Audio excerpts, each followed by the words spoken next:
Bienvenue à l'enregistrement du culte pour l'observation de la fête de la Toussaint.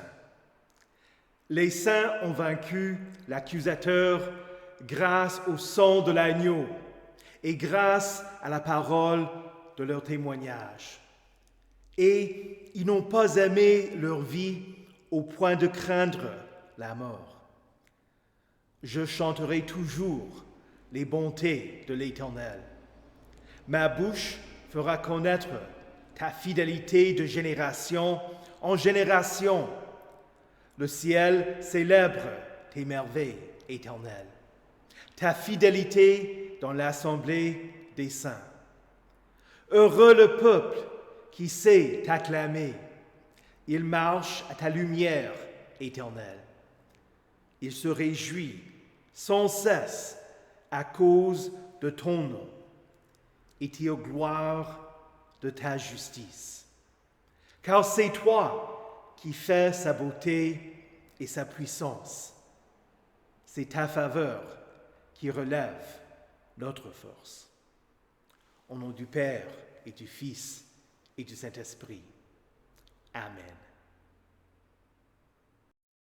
Confessons nos péchés. Dieu Tout-Puissant, notre Créateur et notre Père, nous reconnaissons et nous confessons que nous avons péché contre toi en pensée, en parole et en acte. Nous venons chercher refuge en ta miséricorde. Aie pitié de nous, pauvres pécheurs, et pardonne-nous toutes nos fautes, pour l'amour de Jésus-Christ, notre Seigneur. Aide-nous, par ton Saint-Esprit, à mieux connaître ta sainte volonté, et rends-nous obéissants à ta parole. Par Jésus-Christ, ton Fils, notre Sauveur. Amen.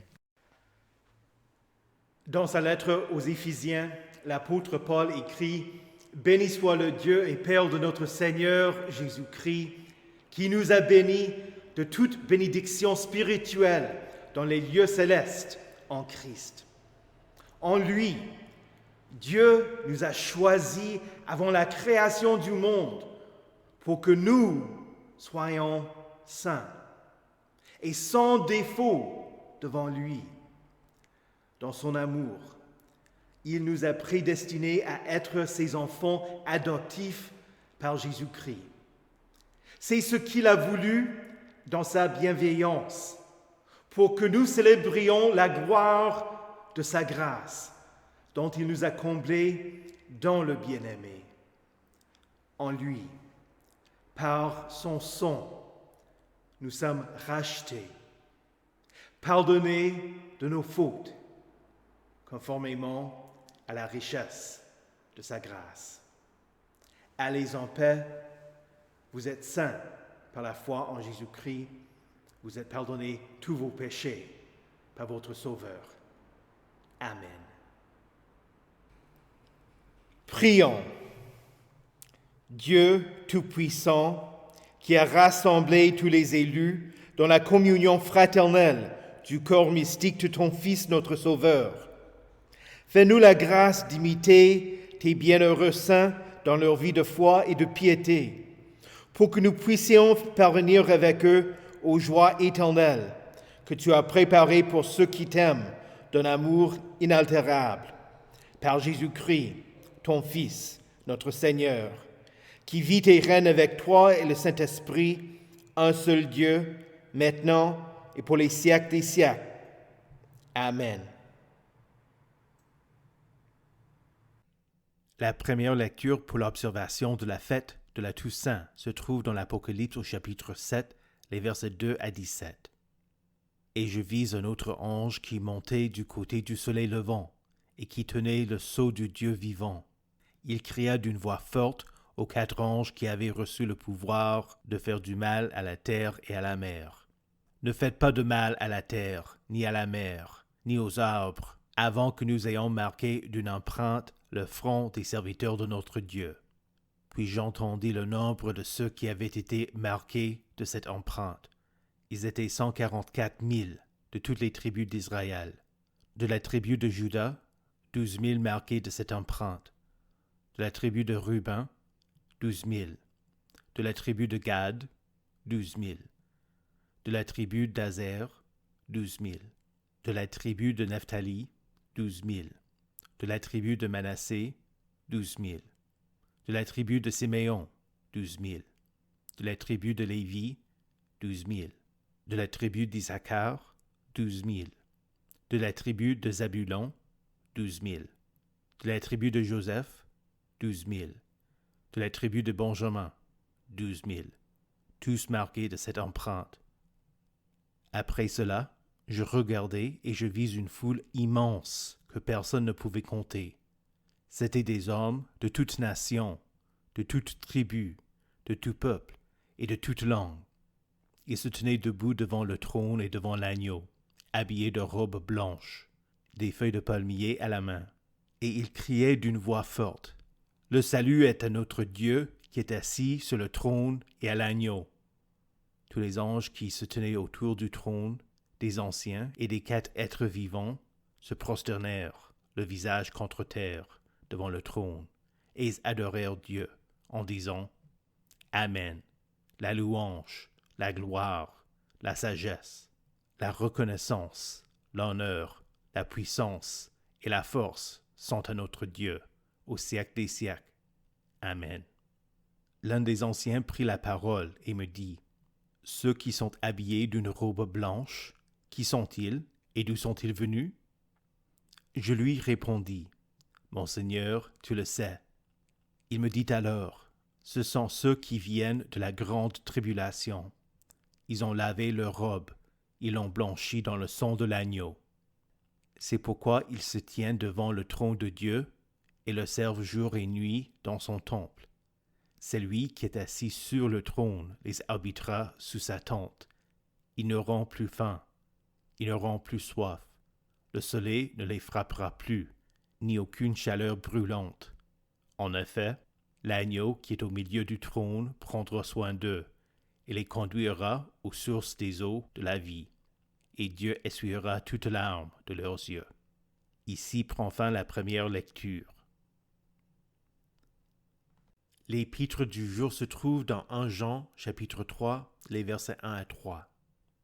Voyez quel amour le Père nous a témoigné pour que nous soyons appelés enfants de Dieu. Et nous le sommes. Si le monde ne vous connaît pas, c'est qu'il ne l'a pas connu, lui. Bien-aimés, nous sommes maintenant enfants de Dieu, et ce que nous serons un jour n'a pas encore été révélé. Mais nous savons que lorsque Christ apparaîtra, nous serons semblables à lui, parce que nous le verrons tel qu'il est. Toute personne qui possède cette espérance en lui se purifie comme lui-même est pur. Ici prend fin la lecture de l'épître. Écoutez enfin avec attention et recueillement l'Évangile selon Matthieu au chapitre 5, les versets 1 à 12. À la vue de ces foules, Jésus monta sur la montagne. Il s'assit et ses disciples s'approchèrent de lui. Puis il prit la parole pour les enseigner. Il dit, « Heureux ceux qui reconnaissent leur pauvreté spirituelle, car le royaume des cieux leur appartient. Heureux ceux qui pleurent, car ils seront consolés. Heureux ceux qui sont doux, car ils hériteront la terre. Heureux ceux qui ont faim et soif de la justice, car ils seront rassasiés. Heureux ceux qui font preuve de bonté, car on aura de la bonté pour eux. Heureux ceux qui ont le cœur pur, car ils verront Dieu. Heureux ceux qui procurent la paix, car ils seront appelés fils de Dieu. Heureux ceux qui sont persécutés pour la justice, car le royaume des cieux leur appartient. Heureux serez-vous lorsqu'on vous insultera, qu'on vous persécutera, et qu'on dira faussement de vous toutes sortes de mal à cause de moi.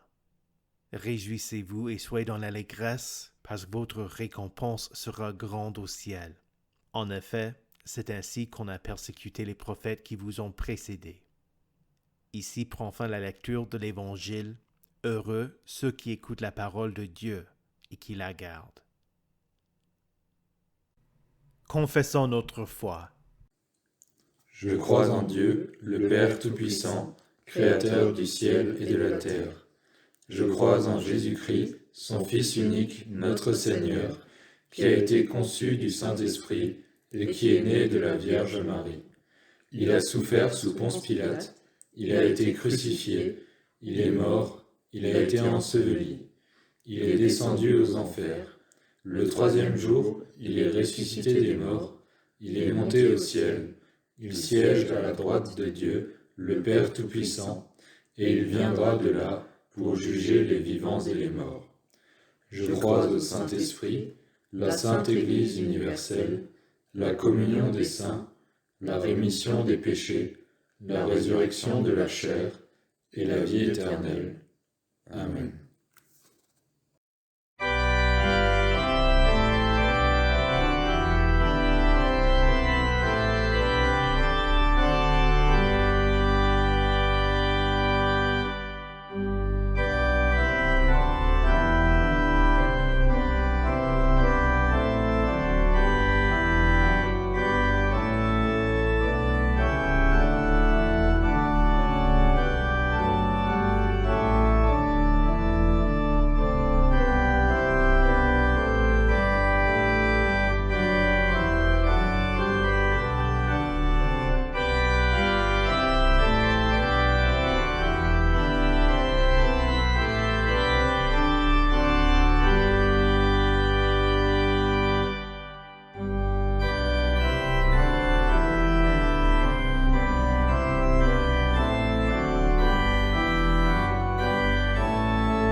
Prions.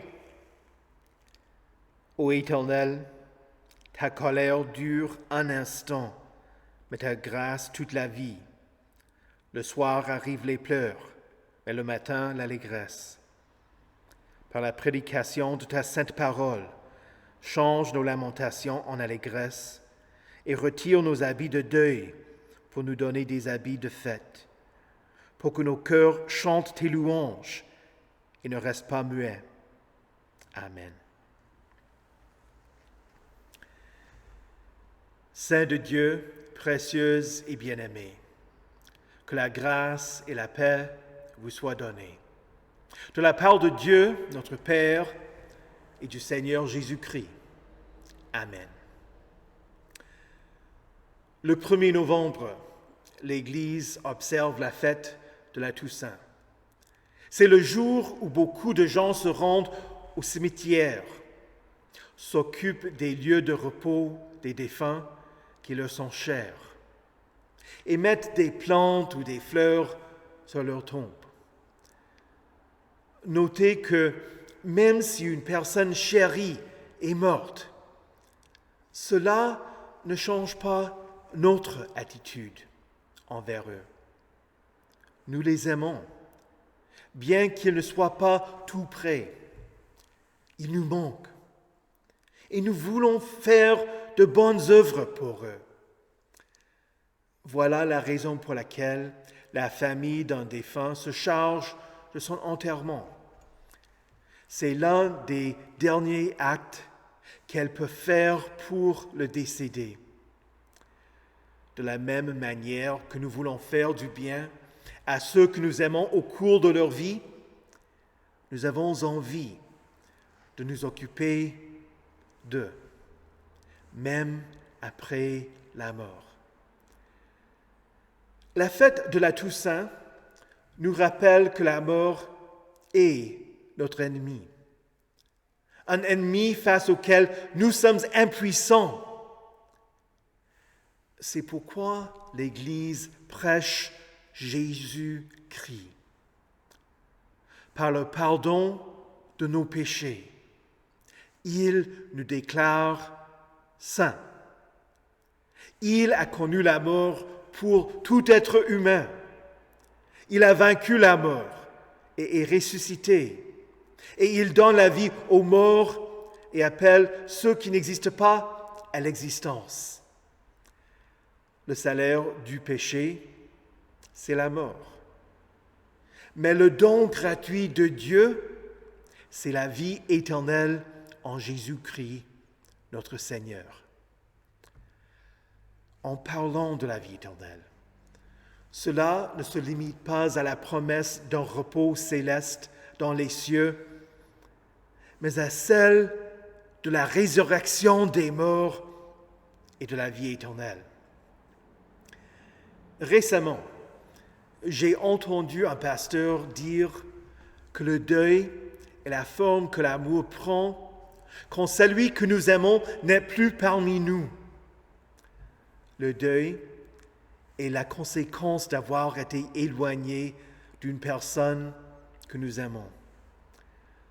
Paul, dans sa première lettre aux Thessaloniciens, écrit « Nous ne voulons pas, frères et sœurs, que vous soyez dans l'ignorance au sujet de ceux qui sont morts, afin que vous ne soyez pas dans la tristesse, comme les autres qui n'ont pas d'espérance. » C'est en raison de cela que nous pouvons dire que les chrétiens peuvent être dans le deuil et que ce n'est pas un péché. Même Jésus, quand il s'est approché de la grotte de son ami Lazare, où son ami Lazare avait été enterré, a pleuré. Mais face à la mort, le chrétien ne désespère pas, car l'espérance chrétienne est la nôtre par la foi en Jésus-Christ. Pour ceux qui croient qu'il n'y a que cette vie, le deuil est profond, parce qu'il n'y a plus jamais la possibilité de se revoir. pour le chrétien. Nous savons que celui qui est mort, mettant sa confiance en Jésus, est en paix. Nous nous attendons à ce qu'il y ait une réunion joyeuse avec ceux qui sont dans leur repos éternel. Nous allons les voir un jour. Nous allons les reconnaître. Nous allons vivre avec eux et avec Jésus dans la joie. Et quelle joie! Parce qu'il n'y aura plus rien qui pourra nous éloigner d'eux, car la mort ne sera plus, et il n'y aura plus ni deuil, ni cri, ni douleur, car ce qui existait avant a disparu. Que Dieu soit remercié, lui qui nous donne la victoire par notre Seigneur Jésus-Christ. La psychologie pense pouvoir dire qu'il y a un processus de deuil, des étapes qu'il faut franchir, qu'il faut traverser pour retourner au normal. On dit que le temps guérit toutes les blessures, mais ce n'est pas nécessairement le cas. Le deuil est différent pour chaque personne. La mort nous change. Elle laisse un vide dans nos vies. Imaginez que quelqu'un ait créé un trou dans le plancher de votre maison. Au commencement, vous avez tendance à vous blesser fréquemment. Parfois, vous y tombez profondément et vous vous faites vraiment mal. Parfois, vous finissez par n'avoir plus qu'une petite blessure. Mais ce n'est rien de grave. Quand vous vous y êtes habitué, vous pouvez trébucher à cause du trou, mais vous réussissez à ne pas tomber. Vous vous efforcez de l'éviter, mais parfois, vous oubliez qu'il est là et vous vous blessez de nouveau. Vous le couvrez, mais vous ne pouvez pas remplir le vide. À quoi est-ce que ça ressemble dans la vie quotidienne? Il faut s'occuper des biens de la personne. Vous cherchez le téléphone pour lui donner un coup de fil et vous vous rendez compte que vous ne pouvez pas la joindre.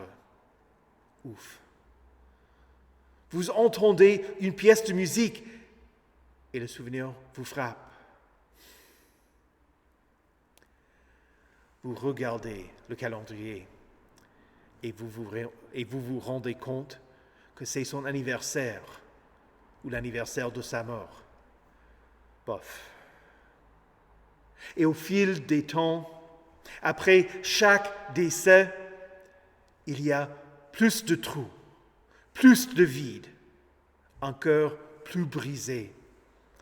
Quand Jésus pleurait devant la tombe de Lazare, les gens ont dit « Voyez comme il l'aimait ». C'est à cause d'un vrai amour que nous pleurons et que nous sommes dans le deuil. La solution n'est pas de nous retirer des gens, de cesser d'aimer les autres par peur d'être blessés. La solution est l'amour de Jésus pour nous et le réconfort qu'il offre. Jésus ne donne pas d'explication pour la mort. La mort est un aspect de la vie à laquelle il faut s'adapter et qu'il faut accepter.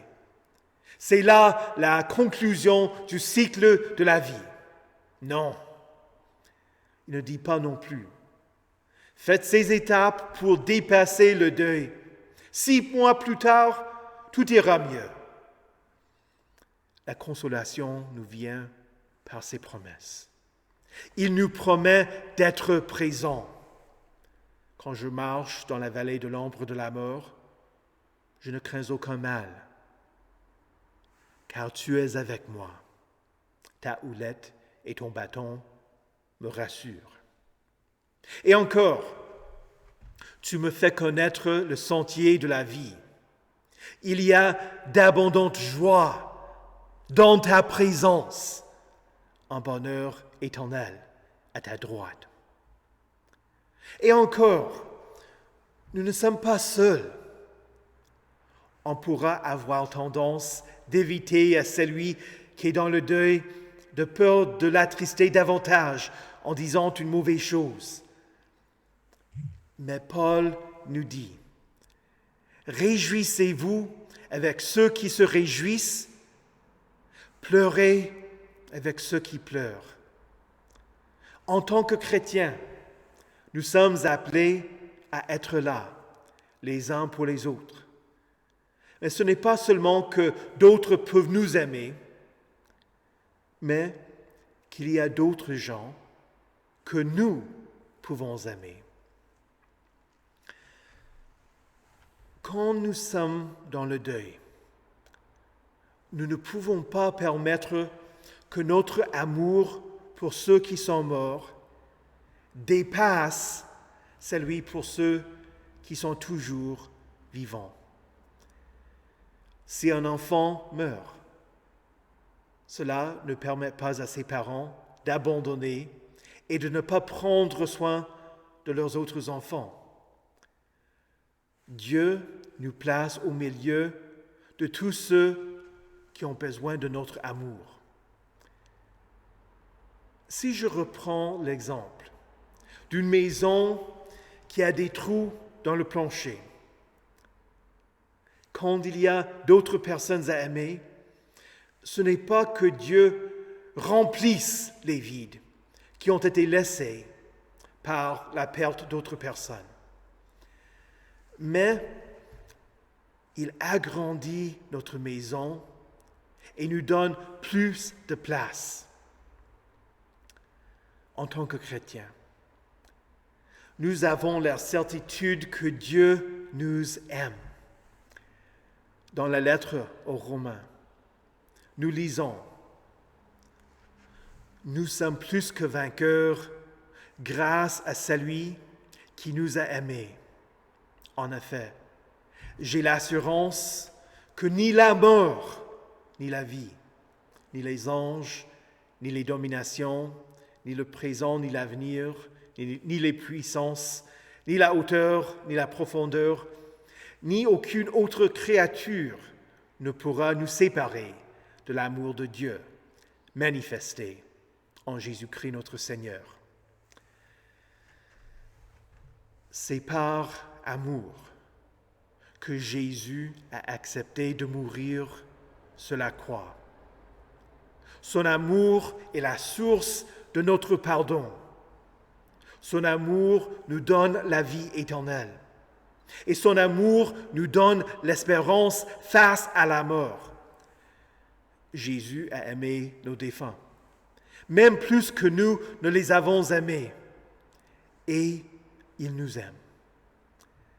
Le psalmiste dit, « Retrouve le repos, mon âme, car l'Éternel t'a fait du bien. » Oui, tu as délivré mon âme de la mort, mes yeux des larmes, mes pieds de la chute. Je marcherai devant l'Éternel au pays des vivants. Nous avons un Sauveur qui nous délivre du péché, du pouvoir du diable et de la mort. Face à la menace de la mort, nous confessons, je crois en la résurrection des morts et la vie du siècle à venir. Au début du sermon sur la montagne. Dans les béatitudes, Jésus dit, « Heureux ceux qui pleurent, car ils seront consolés. » Le mot « heureux » n'indique pas une émotion. On pourrait aussi le traduire en utilisant le verbe « bénir ». Bénis ceux qui pleurent, car ils seront consolés. Par le mot « heureux » ou « béni », Jésus veut dire que la personne est une croyante qui est en paix avec lui. Dieu n'enlève pas la raison pour laquelle elle pleure, mais il la console. Vous qui pleurez, votre consolation vient de la promesse de la résurrection. Le corps et le sang de Jésus que vous allez recevoir quand vous vous approchez pour recevoir la scène ont le pouvoir d'anéantir la mort. Pas seulement la mort de Jésus, mais aussi la vôtre, ainsi que celle de toute l'humanité. Vous, chers saints, savez ce que le monde ignore. De l'autre côté de la mort, il y a la joie, la paix et la vie qui n'a pas de fin. Car Jésus est déjà sorti du sépulcre. La mort a été engloutie dans la victoire. Ce jour où nous observons la Toussaint, ne pleurez pas comme ceux qui n'ont pas d'espérance. Écoutez la parole de Jésus. Heureux ceux qui pleurent, car ils seront consolés. Au nom de Jésus. Amen. Que la paix de Dieu qui surpasse toute intelligence garde vos cœurs et vos esprits en Jésus-Christ pour la vie éternelle. Amen. Prions. Seigneur Jésus, tu dis, heureux ceux qui reconnaissent leur pauvreté spirituelle, car le royaume des cieux leur appartient. Donne à ceux qui ne reconnaissent pas leur pauvreté spirituelle un changement de cœur, pour qu'ils reconnaissent qu'ils n'ont rien à t'offrir, mais qu'ils s'approchent de toi pour trouver grâce. Et encore, pour ceux qui reconnaissent leur pauvreté spirituelle, viens à leur aide quand ils désespèrent, pour que leur espérance soit en toi. Seigneur Jésus, tu dis, heureux ceux qui pleurent, car ils seront consolés. Sois avec ceux qui sont dans le deuil, qu'ils soient entourés de frères et sœurs en Christ qui les encouragent et qu'ils entendent tes promesses et trouvent du repos pour leur âme. Guéris les cœurs blessés pour qu'ils puissent aimer leur prochain. Seigneur Jésus, tu dis, heureux ceux qui sont doux, car ils hériteront la terre. En particulier, nous prions pour ceux qui sont les plus faibles, pour ceux qui sont privés des droits humains, pour les pauvres, pour les réfugiés, pour les infirmes et pour les personnes âgées. Conduis ton Église pour qu'elle valorise ce que le monde dédaigne. Seigneur Jésus, tu dis, heureux ceux qui ont faim et soif de la justice, car ils seront rassasiés. Conduis ton peuple sur le chemin de la justice, pour qu'ils vivent selon tes exigences et interviennent pour le bien-être d'autrui. Nous prions aussi pour ceux qui maintiennent l'ordre, qui font appliquer les lois et qui administrent la justice. Seigneur Jésus, tu dis, heureux ceux qui font preuve de bonté, car on aura de la bonté pour eux. Dans ta bonté, tu ne nous punis pas comme nous le mériterions. De même, que nous soyons généreux et miséricordieux envers ceux dont nous croyons pouvoir penser qu'ils ne le méritent pas. Que nous soyons un exemple de pardon, puisque tu nous as pardonnés. Seigneur Jésus, tu dis, heureux ceux qui ont le cœur pur, car ils verront Dieu. Pardonne-nous, Seigneur, pour que nous ayons un cœur pur et envoie-nous ton Esprit Saint qui nous sanctifie pour que nous fassions de bonnes œuvres. Seigneur Jésus, tu dis, Heureux ceux qui procurent la paix, car ils seront appelés fils de Dieu.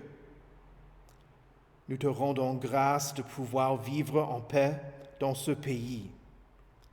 Conduis les gouvernements de ce monde pour qu'ils retiennent ceux qui veulent s'aimer la zizanie. Seigneur Jésus, tu dis, heureux ceux qui sont persécutés pour la justice, car le royaume des cieux leur appartient. Heureux serez-vous lorsqu'on vous insultera, qu'on vous persécutera et qu'on dira faussement de vous toutes sortes de mal à cause de moi. Viens en aide à nos frères et sœurs persécutés. Soutiens-les pour qu'ils soient inébranlables face à ceux qui veulent leur faire du mal. Exauce-nous selon ta bonté et enseigne-nous à prier. Notre Père qui es aux cieux, que ton nom soit sanctifié, que ton règne vienne, que ta volonté soit faite sur la terre comme au ciel. Donne-nous aujourd'hui notre pain de ce jour. Pardonne-nous nos offenses, comme nous pardonnons aussi à ceux qui nous ont offensés. Et ne nous laisse pas entrer en tentation, mais délivre-nous du mal. Car c'est à toi qu'appartiennent le règne, la puissance et la gloire, au siècle des siècles. Amen. Recevez la bénédiction de l'Éternel. Que le Seigneur vous bénisse et vous garde. Que le Seigneur fasse luire sa face sur vous et qu'il vous accorde sa grâce. Que le Seigneur tourne son visage vers vous et vous donne sa paix. Amen.